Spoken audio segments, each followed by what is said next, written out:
Hello everyone, আজকে নিয়ে চলে এলাম নতুন আর একটা ব্লগ।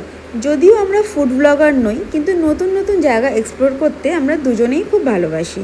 তো আজকে ক্লাস থেকে ফেরার সময় হঠাৎই চোখে পড়লো কদমতলা বাজারের কাছে এই নতুন ক্যাফেটা, যেটার নাম হচ্ছে বং অ্যাপেটাইট।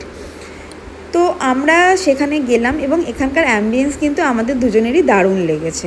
তো আমরা প্রথমেই অর্ডার করেছিলাম একটা কফি, আর তার সাথে হচ্ছে হানি লেমন মিন্ট টি, আর ছিল পেরি পেরি ফ্রেঞ্চ ফ্রাইস, যেটার কোয়ালিটি আর কোয়ান্টিটি ছিল খুব ভালো, যেটা আমাদের দুজনেরই কিন্তু প্রথমেই দারুণ লেগেছে। আর চায়ের টেস্টে তোমরা কিন্তু একদম দার্জিলিংয়েও পৌঁছে যেতে পারো। এরপরে অর্ডার করেছিলাম, যেটা ইভান করেছিল, সেটা হচ্ছে চিকেন উইংস। আজকে আমার ভেজ বলে আমি এটা ট্রাই করিনি, বাট ইভান বলল টেস্ট এটাও দারুণ।